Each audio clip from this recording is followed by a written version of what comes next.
challenge is perhaps the biggest challenge that you're going to face. So one thing you must understand to begin with is, if you have a great idea, what is essential right at the beginning is, whom are you going to sell your product or service to most profitably? Which in marketing parlance we call knowing our target audience. Who is it? See, your offer could be anything. So what I'm not going to say product, I'm not going to say service. You could be having an offer, okay? It could be a product or a service. But who is it who is the most or the best candidate in terms of the target audience to whom you can sell your product to in the most profitable manner? That's the first thing you need to understand. Now let me take this with an example. Suppose, what kind of example should I take? Okay, from the food industry itself. Suppose you have the technology and the infrastructure for making confectionery using artificial sweetener or some kind of sugar substitute, right? Now that's an idea.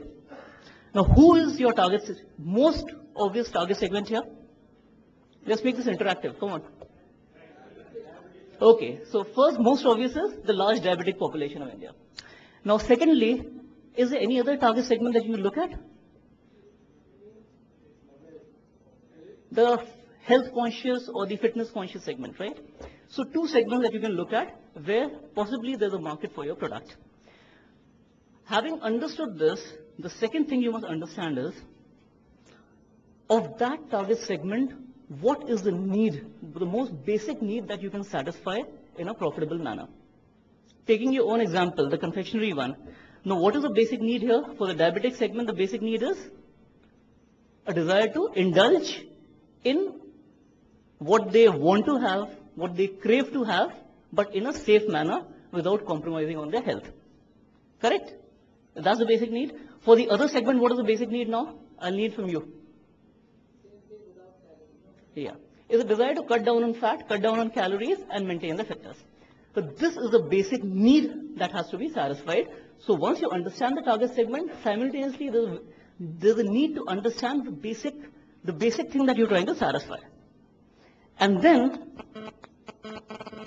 be able to create an offer. And when I say an offer which is superior than what already exists in the market. Now, in this particular example, what could be a superior offer? Fine, you make confectionery using artificial sweetener or non-sugar substitute. What else can it have? It should be low on fat, low on calories, maybe fortified with nutrients, maybe with excellent packaging, and affordable price. Now that I am sure you agree would be a superior offer, right? Are you with me? Okay. So once you are able to create that offer, the next point is to be able to deliver it to your target audience, which you have already identified earlier. So in this case, how do you deliver that? Where will the customer come and buy? Maybe at a medical store, maybe at a confectionery or a grocery store, or maybe in one of those organized retail, what you call modern trade outlets. So you need to be able to design and create a supply chain logistics system to be able to place that product at the point where the customer can physically access it. So that is delivering. And then the third and the most important, being able to communicate that value. Through whatever medium, depending on the size and scale of the business that you are trying to operate, whatever media at your disposal, but communicate what the product is, that it exists, spread awareness about it, what are the benefits that are associated with the product, how does the customer identify it in the market? There has to be a brand name with it. And then the brand name has to be associated with something, right? So there has to be a brand name, the brand name has to convey something, the brand needs to have an identity and a positioning. This is the basic fundamental of marketing. Now, if you really, as an entrepreneur, if you really want to take, now, a sum total of all these activities will help you not only get customers, it will help you keep your customers and grow the customer base, and this is how business succeeds ultimately. This was the fundamental of marketing. And if you really want to create at one point in time and taste mega marketing success, then perhaps you may have to take some lessons from the dairy farmers of Gujarat.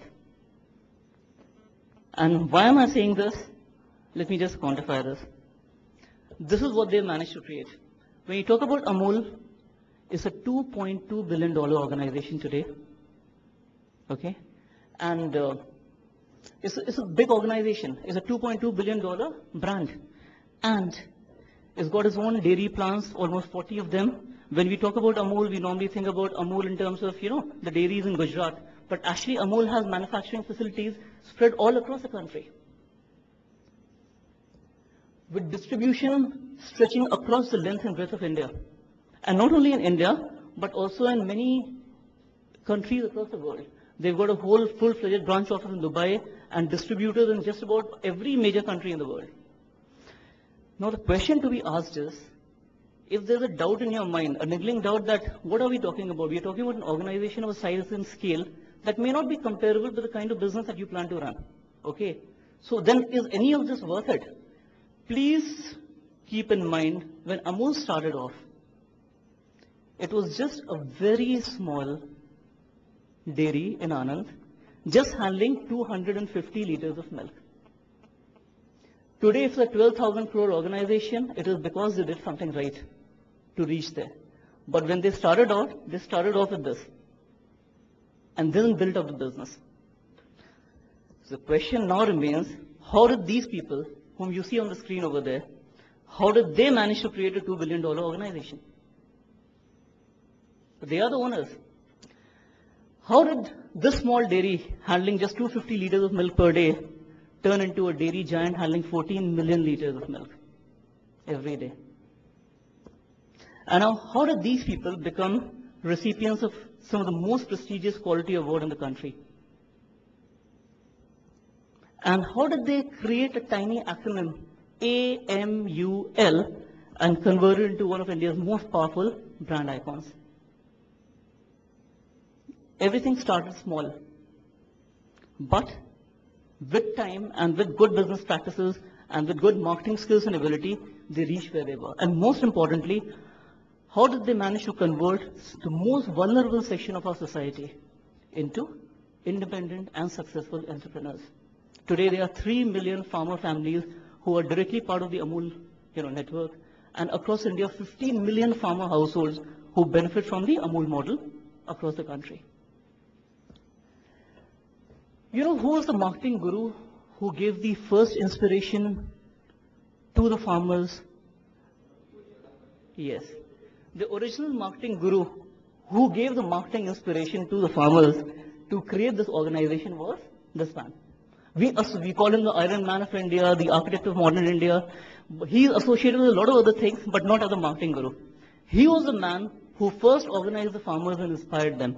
And you know what he told them? And this is way back in 1940s. This is what he did. He said, if you want to be successful, not only will you have to handle operations from procurement, collection, processing, manufacturing, but also marketing. He said, if you do not do marketing, if you are not skilled in marketing, then you will never succeed. And this he was telling farmers in 1946.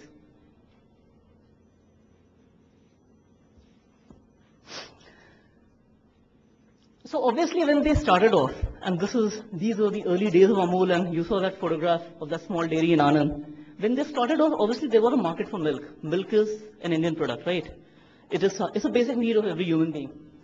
But if you look at the entire value chain on the screen, the farmers were actually confined to one small remote corner of the value chain. It was a long chain, a whole chain of agents, middlemen, who were, then controlled by private processors, who were then controlled by the British government, and finally the milk went to the British milk scheme in Bombay and then to the consumers.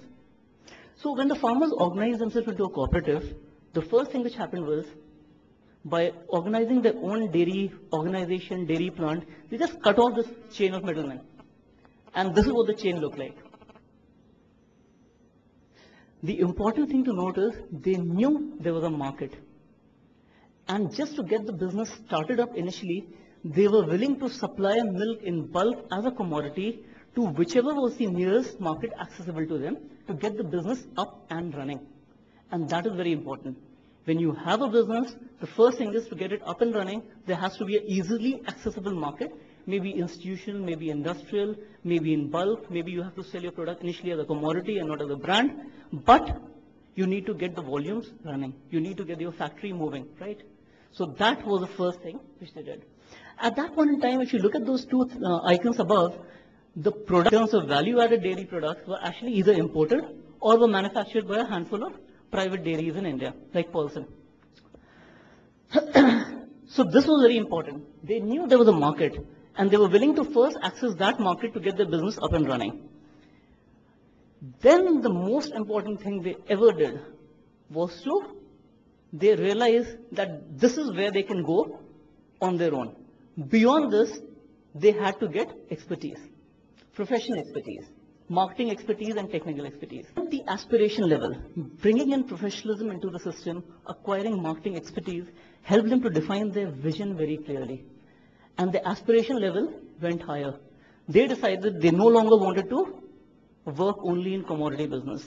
They wanted to service end consumers directly through value-added products. And for that, of course, they had to first invest in infrastructure, invest in technology, which is very, very important. And once they did that, they also created a brand. Amul as a brand was created in 1956. Okay? And they knew for advertising, for communication, for getting their product across to customers, they needed more professionals. They had limited skill and ability inside the organization. So they went in for professional advertising agencies, professional distribution agencies right in 1950s. Amul appointed professional distribution agencies like Volta, Spencer's to take care of the distribution of products across several markets right in 1950s. And in the 50s, they had appointed professional advertising agencies who managed to create the brand and design communication campaigns for them. The advertisement that you see on both the screens over there are advertisements designed in 1956. What is very important is they also realize that if you create a brand, the brand has to stand for something. A brand cannot be just a word. It cannot be an English dictionary word. It has to have a meaning to it. It has to have a positioning. It has to have an identity. And the identity they gave Amul right from the beginning was value for money. Value for money means products of the highest quality at the most reasonable and fair price. So, and this, if you see all the communication, this communication is, I believe, from the early 60s. If you see all the communications across 6 decades, this value for money positioning has been hammered in consistently. And the biggest lesson here is, whatever you do, execution, consistency in execution will always be the key in terms of marketing. Look at some of these creators. These are all from early 60s. Look at the message in those communications. The message is very clearly value for money. And I'm not standing here in 2012 and talking about value for money on hindsight. This value for money positioning was hammered in right for 6 decades. And that is why today as consumers, if they have respect for brand Amul, it is because of consistency of communication. These are some of the press creators of the 60s. Then the advertising moved on, the printing technology changed, and you had the great Amul advertisements of 1970s, color printing coming in, and product portfolio also, getting enhanced. They had the foresight of actually producing a film. It's a great PR effort. A film with the best director at that point in time, Shyam Benegal, and some of the best actors, Nasiruddin Shah, Girish Karna, Smita Patil, and this film became legendary, Manthan, and came to symbolize the entire Amul movement. And this film was commercially produced, commercially released, and commercially distributed. They went into film production way back in 1970s. 80s, of course, if you remember the good old Doordarshan days, they had this Amul Survi, which again became very legendary. Some of you would remember that. And then 1980s, with product portfolio expanding. The icon that you see on one side of your screen in the golden yellow was what Amul used to look like right up till 1990. And then the brand icon kept on changing. See, one lesson is that anything that you do, while consistency is important, it also has to evolve with time. So the brand icons, these were some of the best brand icons of Amul. And with time, Taste of India came in when 1994 post-liberalization. Then .com boom, we came up with www.amul.com, and so on and so forth. Different manifestations, different symbols, all representing the same brand.